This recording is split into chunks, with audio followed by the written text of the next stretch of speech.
Welcome to Nasdaq TradeTalks. I'm Jill Malandrino, Global Markets Reporter at Nasdaq. Joining us at the MarketSite studio in Times Square, New York City, we have Marvin Loh, Senior Global Macro Strategist at State Street. We're going to discuss how recession betting is taking center stage, and that could have more impact on the markets than inflation. Marvin, it is great to have you with us. Welcome to Trade Talks. I'm happy to be here. Thank you. Let's talk about the Fed for a moment here. Sure. What are your expectations heading into the end of 2023 and for 2024? Yeah, certainly, we're in a cycle where we're looking at every single meeting. So July after recent data is probably going to happen, particularly after what we heard from Chair Powell yesterday, and that the broad committee thought that there was at least 2 hikes out there. I do think that they are looking to take a break if they can. We'll have to see how the data evolves. The meeting after the July doesn't occur until September, and we have Jackson Hole in between. So there's a lot of data in there. I'd say September was live, but I think that they're going to be really looking to wrap up this tightening cycle and then really decide how long they need to be at whatever that terminal value is by the end of the year. Let's talk about recession betting, on this recession that has yet to materialize. Longest one, right? Why do you think that's going to take center stage and could possibly even be a bigger driver than inflation on asset prices? Yeah, for sure. So I think the inflation story, particularly over the course of the next few months, is going to improve. You know, we started to see some of these global inflation numbers actually surprise to the downside. Germany today was probably a little bit of an upside surprise, but for the first time we're seeing disinflation really become an aggressive discussion. The same should happen in the U.S. We've got a lot of base effects that are going to help things.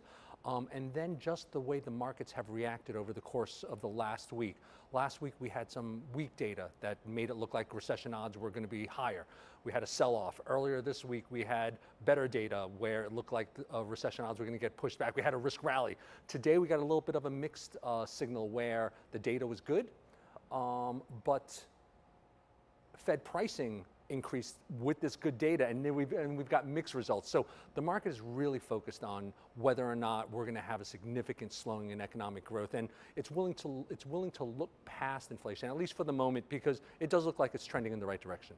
I think credit dynamics are also something that we need to focus on, Sure. Especially with banks not being as open to lending, and we're looking at other sources of lending, and then of course student loans are coming back. Yeah. So you have to think about growing businesses, and then also the consumer having its strength. Right. Yeah, no, for sure.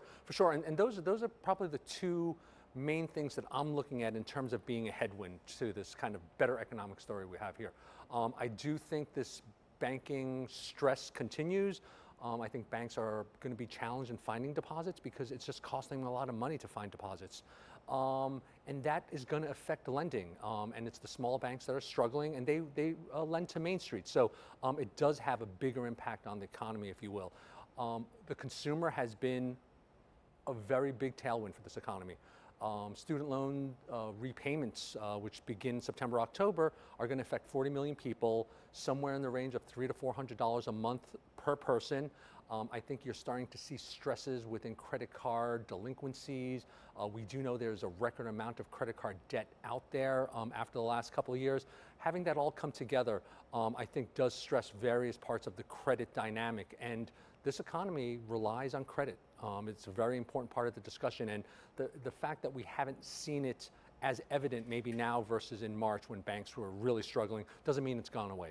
Right, and then inflation, of course, it's sticky, right? Even though it might be coming down in terms of the data, do you really think that retailers are going to pull back once consumers are used to spending these prices? Yeah. I mean, the only way I think they'll pull back is if there's competition among the retailers. Right. Yeah, so you have all these dynamics coming together for sure. With a consumer that, if you had $5,000 in extra cash flow over the course of the last couple of years because you didn't need to make student loans, unfortunately, a lot of people probably spent it. Now they have to make those payments. What are they going to cut back? And then you might have more competition from the retailer side of things. So, yeah, there's a strange brew that's coming. The recession discussions, I think, are still very relevant, although it is, as cited by a lot of people, the most expected recession that we've ever had at this point. So do you think it'll be kind of a soft landing recession, or perhaps not as devastating, maybe shorter and, kind of?